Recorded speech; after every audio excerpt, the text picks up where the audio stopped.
Velkommen til Regnbueland. I dag har jeg, Bjarne Henrik Lundis, besøg af den 65-årige Michael Nord. Velkommen til dig, Michael. Tusind tak skal du have. Vi skal jo 30 år tilbage i tiden, fordi det var det år, den første sådan i nyere tid, det vi kalder Copenhagen Pride, eksisterede. Der var tidligere nogle andre tilbage i 1970'erne, men sådan i nyere tid er det 30 år siden den første, kunne jeg kalde moderne Pride i København fandt sted. Det er rigtigt. Jeg var med, og det var du også. Og du var en af dem, der var med til at arrangere det. Det er rigtigt. Jeg var med i styregruppen. Jeg var med til at få ideen om at få det, der hed Europride til København. Jeg havde hørt om Europride i London, i Berlin, og i 94 var den i Amsterdam. Og så skrev jeg til arrangørerne, at vi frygtelig gerne ville arrangere den i 96, for det var det år, som København også skulle være europæisk kulturby. Og det var jo ligesom måske en god lejlighed til dels at få nogle penge, men også at få noget hjælp, noget støtte, og selvfølgelig, at der var noget ud over Pride'en i København i den periode. Man kunne også sige, at det var det første sådan store internationale bøsse-lesbisk, som vi sagde dengang, arrangement i København. I høj grad. Vi havde selvfølgelig lavet arrangementer, som måske nogle svenskere og nogle få tyskere havde været med til, men det der med at sætte København på det internationale regnbuekort, det havde vi ikke gjort før, og det var det, der var tanken også. Du var aktiv en af de førende personer i det, der dengang hed LBL, Landsforening for Bøsser og Lesbiske, i dag kendt som LGBT plus Danmark. Det kommer vi til, men jeg vil godt sætte tiden lidt længere tilbage, til da du voksede op. Ja. Og det gør du inde i Studiestræde i det indre København. Ja. Her er vi lige nu på Vesterbro, men du var i Studiestræde. Ja, og det sjove er, at den del af Studiestræde, jeg er født eller vokset op i, er faktisk en del af Vesterbro. Det er ikke Indre By, for jeg er vokset op i den del fra H.C. Andersens Boulevard op mod Paladsteatret, og vi hed V, vi hed ikke K. Så lærte jeg noget. Så det er lidt Vesterbro-agtigt. Okay, så vi er stadig. Ja, vi var på Vesterbro. Vi var på Vesterbro. Hvad var det for kvarter dengang? Det var jo, vi var den eneste ejendom med beboere. Alt andet var kontorer eller hoteller, og selvfølgelig Paladsteatret. Over på den anden side lå Pumpehus. Ja, det var ikke Pumpehus, det var Københavns Vandværk. Ja. Og der blev man pumpet og renset vand, som blev så sendt ud i hanerne til københavnerne. Og det blev så sidenhen til Pumpehuset i høj grad. Ja. Så vi er der. Hvad er det for en barndom, du har der? Jeg har en rimelig lykkelig barndom i begyndelsen. Desværre dør min far, da jeg er 6 år gammel, og min mor og jeg bliver alene. Så jeg vokser op fra jeg er 6 år og til jeg flytter hjemmefra, da jeg var 18,5, bor jeg alene med min mor i Studiestræde. Det her med at være til fyre, have en fornemmelse af det, hvornår får du det? Det får jeg sikkert allerede, da jeg er ung teenager. Begynder jeg godt kunne se, at min seksuelle interesser lægger sig mere op til drenge end piger, men jeg synes også, det var svært. Jeg vil gerne passe ind i nogle normer. Jeg vil gerne have, at min mor skulle have børnebørn og en svigerdatter, og jeg får faktisk også en veninde, og vi bliver også forlovet, men vi har aldrig sex. Så vi har et godt forhold, et venneforhold, men hendes mor og min mor havde større forventninger, end det nogensinde blev til. Hvornår er det der, det går op for dig? Det her er ikke mig. Ja, jeg vil tro, det er først, da jeg i skolen i gymnasiet møder en anden, som har det ligesom mig. Vi indrømmer over for hinanden, at vi nok er biseksuelle. Det var sådan det var lidt nemmere og ufarligt at kunne sige det på den måde. Og vi indrømmer måske over for hinanden, at det er måske mere mænd, end det er pigerne, vi er tiltrukket til. Så ja. Og hvornår tager du mod til at springe ud og være åben? Jamen, det gør jeg ikke, før at min mor faktisk stiller mig spørgsmålet. Okay. Og det gjorde hun, da jeg var 19 år, og så siger hun, fordi vi havde en i familien, som forlod sin kone og sprang ud som bøsse, og så siger hun til mig, sig mig, er du også bøsse? Og så siger jeg ja. Og hvordan reagerede din mor? Min mor reagerede meget støttende i første omgang, men hun har senere fortalt, at det kom som et chok, ligesom at få sat ord på tingene. Så hun opsøgte en kendt bøsse, der boede i ejendommen, som var frisør, og så satte hun sig med ham en hel aften og nat, og ligesom prøvede at forstå, hvad handlede det om at være bøsse. Hun var bange for, at jeg skulle blive isoleret. Hun var bange for, at jeg skulle blive alene. Men han kunne ligesom få sat nogle ord og nogle tanker på det, som gjorde, at hun fik mere ro. Og det er også noget, der er typisk for min mor. Min mor var bibliotekar, så det der med at undersøge og sætte sig ind i tingene, det var meget vigtigt for hende, og det fik hun så gjort. Og senere kommer du til at komme i det bøsse-lesbiske miljø i København. Ja, i høj grad. Jeg startede med at være almindelig, gå i byen sammen med nogle af mine venner, men i 82 går jeg ind i en basisgruppe, som var noget, som Landsforeningen introducerede et par gange om året, introducerede de unge mænd til basisgrupper, og der kommer jeg i en basisgruppe, og det sjove er, at det er Mikkel Imborg, som fra Landsforeningens ungdomsgruppe, som introducerer os. Og vi er 7 personer, så vidt jeg kan huske, og en af dem var min skolekammerat Adrian Hughes, som jo senere... Radio TV-vært. Lige præcis. Og vi er så 7 unge mænd, som beslutter at være en gruppe og møder hinanden en gang om måneden og bliver gode venner. Og udover Adrian er en af dem, der var med i gruppen, stadigvæk min allerbedste ven her i København. Så I har holdt kontakten ved lige? Vi har holdt kontakten i mere end snart 50 år. Så det havde stor betydning, det der med basisgruppe, og møde nogen, man kunne spejle sig selv i, kunne man sige? Ja, i høj grad. Og det betød også, at vi støttede hinanden i at gå i byen sammen. Der var nogen, der var bange for at gå i byen. Der var nogen, der var bange for visse barer i miljøet. Men hvis vi gjorde det sammen, så var det ligesom om, at så var der nogen, der støttede. Du kom med i LBL, Landsforeningen for Bøsser og Lesbiske. Ja, jeg kom først med i Radio Rosa, faktisk. Okay. Adrian havde været et år i Sydafrika, og basisgruppen blev opløst, på grund af, at han var væk, og vi andre lavede noget andet. Men da han kom tilbage fra Sydafrika, spurgte han mig, om jeg ville være med i frivilliggruppen omkring Radio Rosa. Og ugen før, at Radio Rosa skulle gå i luften, meldte jeg mig som frivillig. Og den aften blev jeg spurgt, om jeg ville sidde i teknikstudiet, og ikke vende plader, men have alt klar til den, der skulle være DJ, eller være den, der kørte teknikken på den allerførste udsendelse. Så jeg sad i teknikrummet i den allerførste udsendelse for Radio Rosa. Men nu går jeg ind i det politiske rum, foreningspolitiske. Ja. Fordi du kommer jo med i Københavnsbestyrelsen, som det hed i Landsforeningen, kan jeg huske. Ja. Og du kommer med også måske i hovedbestyrelsen i virkeligheden også. Det gør jeg også, ja. Så du er aktiv i Landsforeningen? Ja. Jeg fandt ud af, at jeg havde en masse fritid, fordi jeg arbejdede som soldat. Jeg var konstabel i flyvevåbnet og arbejdede på skiftende arbejdstider, men det gjorde jeg indimellem. Jeg havde rigtig meget fritid. Og når man først ligesom kommer inden for dørene, Kurt Nielsen, som var initiativtageren til Radio Rosa, var formand for Københavnsafdelingen, og han spurgte mig venligt, om jeg ikke ville stille op til Københavnsafdelingens bestyrelse. Så trådte han af, og så blev jeg pludselig formand for Københavnsafdelingen. Og i det år havde Københavnsafdelingen jubilæum, 15 års jubilæum, så vidt jeg husker, og året efter havde Landsforeningen 40 års jubilæum, 1988. Og det valgte vi at fejre, og jeg var en af dem, der tog initiativerne til rigtig mange ting omkring de jubilæer, og jeg synes, det var sjovt. Og når vi siger forbundet, så er vi inde i Knappostræde nummer 3, ja. I Pan, i gården, og diskotek og grupper og foreningsliv på alle. Virkelig subkultur inde bag porten, hvor man kunne være sig selv. En af dem, der også kommer derind, det er din mor. Det er min mor, Hvad laver hun derinde? Min mor var gået på førtidspension, og jeg var meget bekymret, for min mor havde altid været et meget aktivt menneske, arbejdsmæssigt og også i forhold til fagforening og personaleforening. Så jeg spurgte hende en dag, hvad har du tænkt dig? Ja, jeg skal finde noget frivilligt arbejde.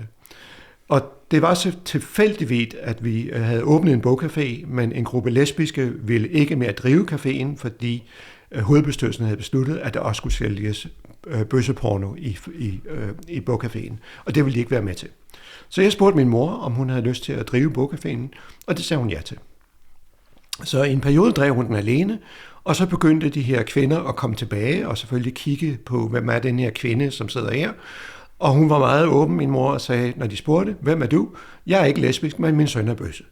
Og det var ligesom det, der var indfaldsvinklen for min mor. Så når ministeriet eller når folketingsmedlemmer kom på besøg, så sad min mor og passede bogcaféen og hilste på alle de her koryfærer fra det politiske liv. Og jeg har hørt faktisk, både fra politikere, men også fra de andre, der var aktive i Landsforeningen for Bøsser og Lesbiske dengang, at når politikere kom ind og så både Axel Axel, stifteren af forbundet, mødte nogle af dem foreningen, mødte din mor som forældrerepræsentant, kunne man sige, så gav det jo vist indtryk. Selvfølgelig gjorde det, at vi ikke bare var en lille gruppe en lille klike, som bare kørte det her forløb. Vi havde stor, bred opbakning, og vi havde folk, både udefra og indenfra miljøet, som støttede op om foreningens arbejde og foreningens formål. Så det betød rigtig meget. Knaphusstræde 3, som ikke er der mere, det burde komme tilbage. Ja. Er vi enige om det? Det er vi helt enige om. Det var jo sådan en kultur- og kraftcenter. Ja, det var Hvis du skal sige det kort, hvad betød det for dig og for andre? Det betød, at når man kom ind for døren, kunne man af porten, som du selv sagde, så kunne man gå til højre i biblioteket, til venstre i bogcaféen, hen over gården i caféen eller til venstre i diskoteket. Men op på første sal havde vi AIDS-linje, vi havde AIDS-rådgivning, vi havde Stop AIDS-kampagnen, vi havde Landsforeningens hovedbestyrelse, vi havde Københavnsafdelingen, vi havde ungdomsgruppen, vi havde Panbladet, vi havde så mange ting. Der var så mange tilbud. Og jeg synes jo blandt andet, jeg interesserer mig meget for kultur, så jeg synes også, at vi skulle have filmfestival, og vi skulle have Pride på et tidspunkt. Det kom så lidt senere, men filmfestivalen er også en af mine børn. Så det hedder Copenhagen Mix i dag. Alt havde baggrund, panidræt, alle ting, mange af de fleste ting, der er i LGBT-miljøet i dag, havde udspring i Knaphusstræde 3. I høj grad. Ja. Hos Landsforeningen. Ja. Vi sætter fokus her på Copenhagen Pride. 1996. Vi har fået en masse fremskridt med registreret partnerskab. Der er fremskridt sådan i miljøet, altså lovgivningsmæssigt, og man kan mere være sig selv. Men vi vil jo gerne have en stor international lesbisk arrangement til København. Ja. Det kommer til København. Hvordan husker du det? Jeg husker først og fremmest forarbejdet. Det var 2 års forarbejde, og det var en periode, hvor Landsforeningen havde det rigtig skidt økonomisk, hvor der var meget lidt opbakning til at påtage sig et endnu stort arrangement eller et stort projekt, og derfor var vi nødt til at finde kræfter udefra. Og det var i høj grad Bøssehuset på Christiania, frivillige derude, som ligesom tog initiativet til at overtage det og få gang i det. Og sammen med repræsentanter fra caféer, forretninger og det kommercielle del af vores miljø, og med mig og andre frivillige, fik vi sat en bestyrelse og en forening på plads, der hed Copenhagen Pride Association, som ligesom blev grundlaget for at kunne søge penge, at få tilladelser osv. Og så var vi så en arbejdsgruppe på en 20-30 mennesker. Vi fik lokaler inde i Studiestræde, oppe bag Amigo-saunaen fik vi lånt nogle lokaler, en hel sal, eller en hel etage, og der skabte vi så et frivilligt center. Og du har sagt, at det skabte en samhørighed i det bøssehusiske miljø, som vi kaldte det. Jeg mener stadigvæk, at vi fik åbnet for, at folk, der ikke var med i Landsforeningen, også ligesom fandt et sted og kunne være frivillige, men også kunne ligesom få deres stemme frem. Vi havde en koordinator af handicappede arrangementer, sørgede for, at og alle vores arrangementer var der en platform, hvor kørestol kunne stå. Der var døvefortolkning til alle vores åbne arrangementer, hvor der var taler og musik.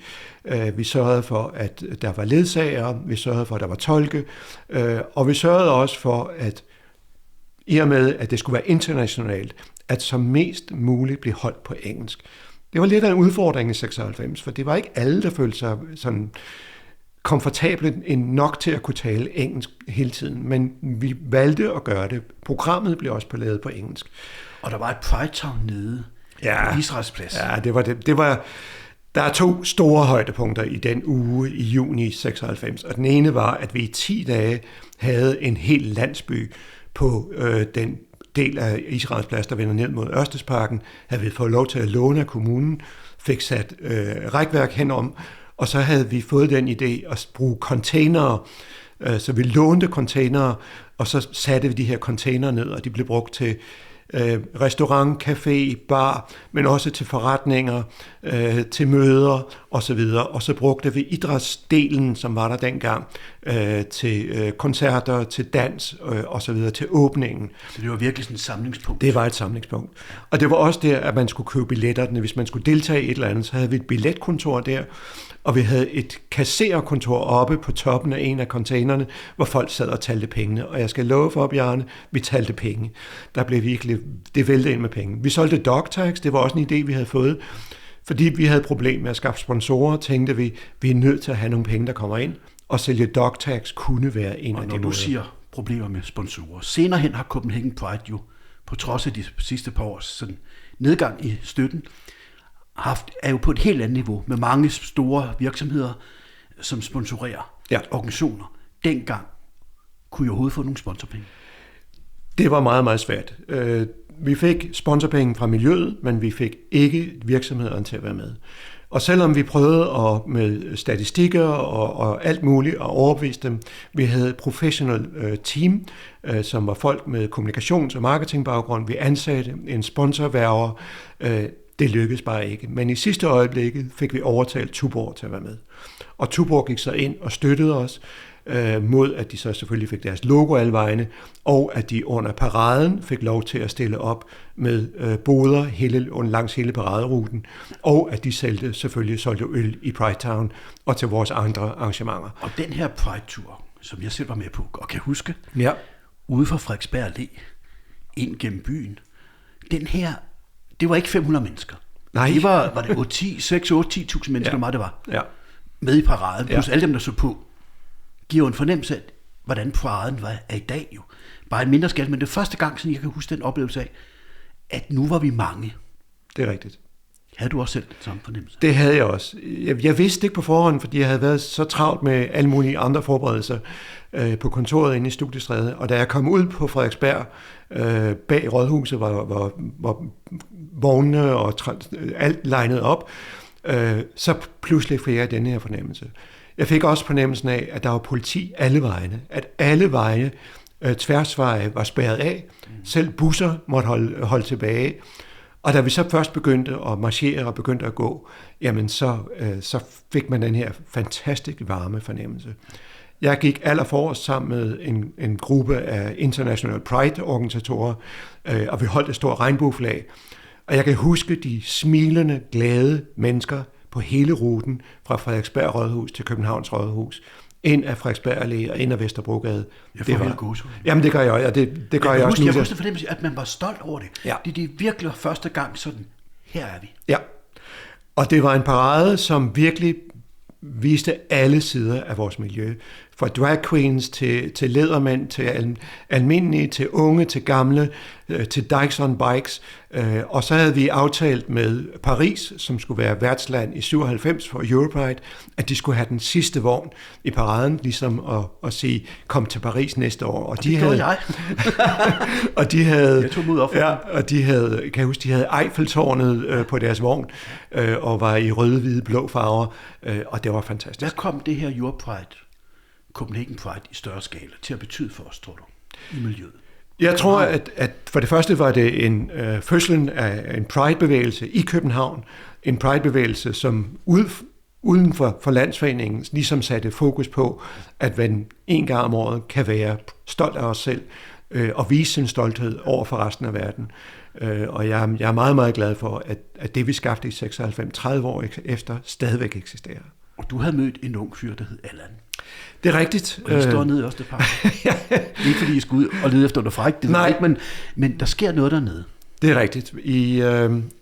En af vores sponsorer var faktisk MTV, og MTV vil gerne dække hele Pride'en. Og en af deres ønsker var at få lov til at filme et homobryllup. Vi havde fundet et par, som sagde ja, men det viste sig i sidste øjeblik, at den ene var af portugisisk herkomst, så hvis jeg husker, hun kunne ikke få en tilladelse, fordi hun ikke kunne bevise, at hun ikke var gift i Portugal. Og så kom gruppen og sagde til mig og min kæreste, Allan, om vi ikke godt ville stille op. Så vi havde 24 timer til at arrangere og få købt smokings, få arrangeret hele arrangementet, og som du sagde, det blev afholdt i Ørstedsparken torsdagen midt i Pride'en. MTV var de eneste, der fik lov til at filme det. Vi havde fået kulturborgmesteren Tom Alberg til at stå for vielsen. Min mor stod for sandwich. Pride stod for champagne. Og så havde Pride-gruppen havde lavet et stort regnbueflag midt på plænen på Ørstedsparken, og et alter med blomster. Og så blev Allan og jeg viet. Og var det også 24 timer, I havde til at beslutte jer, om I skulle gifte jer? Ja. Det var noget af et valg. Det var noget af et valg, og der ligger jo en masse papirarbejde, som skal overstås. Men Tom Albæk... Det er jo ikke kun papirarbejde. Nej. Det er også beslutningen jo. Lige præcis. Skal jeg også eller ej? Det måske havde I allerede talt om det, ved jeg ikke, men... Nej, vi havde talt om selvfølgelig, at vi skulle på et tidspunkt registreres.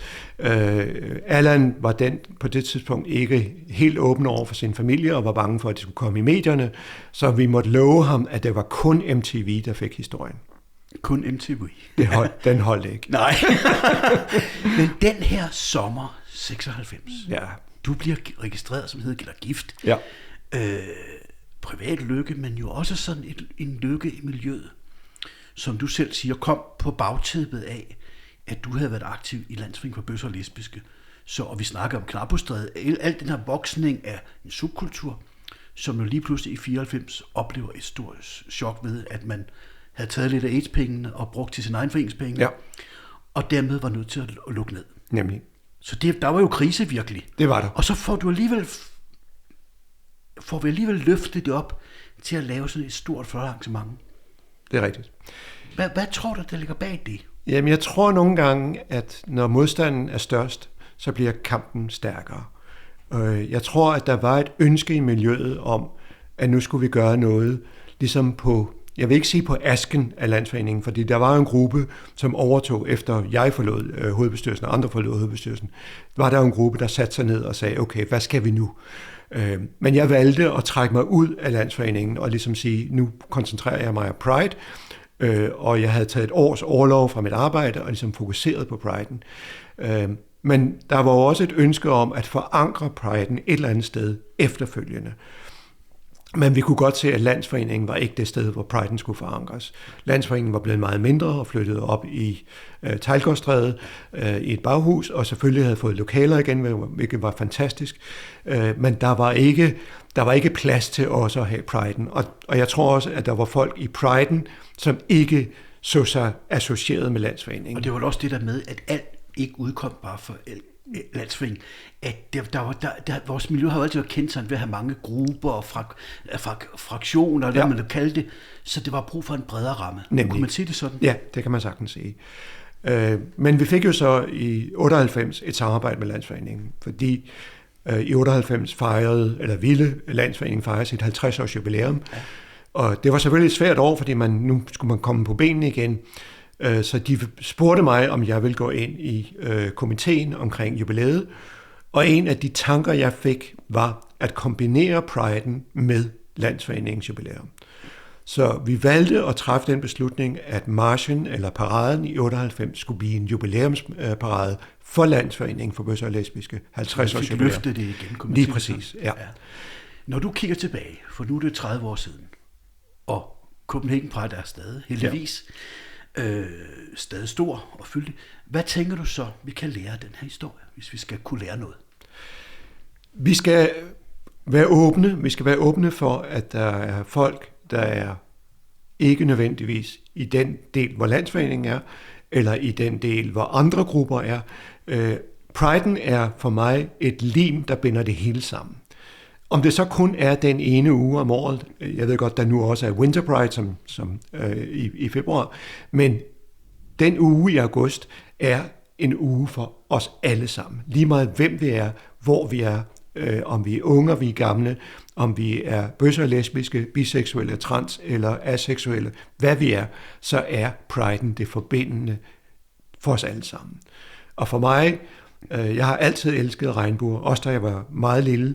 Regnbuen for mig var det smukkeste, som naturen kan skabe. Og for mig er regnbueflaget det, der binder os sammen. Jeg har været så heldig at møde Gilbert Baker, som har skabt regnbueflaget.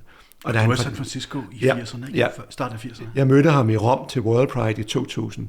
Og da vi sad, og han fortalte mig, hvordan han havde skabt det regnbueflaget, så vidste jeg, at det vi havde skabt i København på basis af regnbuen, og bringe det hele sammen i en Pride, det var det rigtige. Der har været i den senere tid blæst, ikke bare om Copenhagen Pride, men sådan om LGBT-bevægelsen, i hvert fald sådan for nogen, i nogle lande. Ja. Og det oplever vi også herhjemme. Hvad tænker du om det? Det sjove er, at jeg lige så i går, eller her til morgen faktisk, i avisen, kritikken omkring Melodi Grand Prix og vinderen af Melodi Grand Prix. Søren Torpe. Ja, ikke? Altså. Nemlig. Og hvor Pia Kjærsgaard fra Dansk Folkeparti blev citeret for noget, hun har sagt for 2 år siden, at hun synes, at Melodi Grand Prix var blevet for bøsset og for woke. Og det er jo desværre det, vi er op imod. At selv folk, som måske accepterer partnerskab og accepterer ægteskab for bøsser og lesbiske, har en modstand stadigvæk, og som jo desværre får mere og mere talerør. Og vi ser, hvad der sker i USA, og jeg er bange for, hvad der sker her til sommer, når Pride-arrangementerne rundt omkring i verden begynder at blive afholdt. Jeg tror, der kommer stor modstand, men det betyder for mig, at vi skal stå sammen, vi skal være stærkere, vi skal lære hinanden, og vi skal blive ved. Vi må ikke stoppe, vi må ikke lade os slå kue af den her modstand, der er. Dengang du gik ind i starten af 80'erne, for 40 år siden, i Landsforeningen for bøsser og lesbiske, der var der jo også modstand. I høj grad modstand, men det var en anden modstand. Det var en mere uforstående modstand. Det var en, hvad er det for noget, det der? Hvorfor skal mænd have sex med mænd, og kvinder have sex med kvinder? Det kan vi ikke forstå. Og jeg tror, at den opdragelse og uddannelse, som Landsforeningen jo også har været en drivende kraft i forhold til folkeskolen, i forhold til så mange andre steder, og i forhold til, og så videre, nemlig, og også i forhold til at få afkriminaliseret og legaliseret, hvem vi er. At det store samfund og det politiske samfund, det forstår det, men i og med, at der sker en påvirkning i øjeblikket af visse kræfter i det politiske spektrum, og som synes, det er legalt nu at tale imod Vogue og tale imod os, jamen, så skal vi stå op på barrikaderne igen. Du kom med i basisgruppe. Du fik 6 andre venner, kunne man sige. I ser hinanden stadig.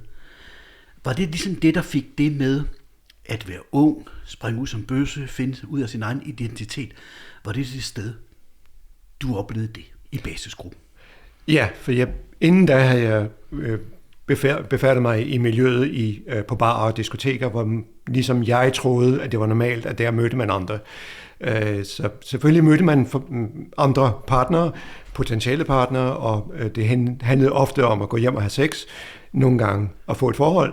Men lige pludselig var der en gruppe på samme alder, som man kunne snakke om sine følelser med, som man kunne snakke om sine drømme, sine fantasier, men også måske nogle gange politiske diskussioner og andre ting, som ligesom bevægede sig i ens hoved, som man ikke kunne snakke med sine kolleger eller sin familie om. For år i 1948, da Axel Axel startede Landsforeningen, i 1948, da Axel Axel startede Landsforeningen for bøsser og lesbiske, der hed det i formålet blandt andet at bringe ensomme homoseksuelle sammen. Når man taler med unge i dag, så skriger de alle sammen efter mødesteder, være sammen med ligesindede. Hvad siger det dig? Det siger mig, at selvom vi har sociale medier, og selvom vi har alt mulige andre tekniske hjælpemidler og muligheder, at der stadigvæk folk, der ikke ved, hvordan de kan finde andre ligesindede. Og det er noget, som vi nok vil opleve i mange år endnu, men jeg håber, at ting som Pride eller andre ting, vi gør for miljøet og for hinanden, at de kan være med til at fjerne den ensomhed. Jeg synes, det handler om at komme ind og være med. Tak for god samtale, Michael Nord.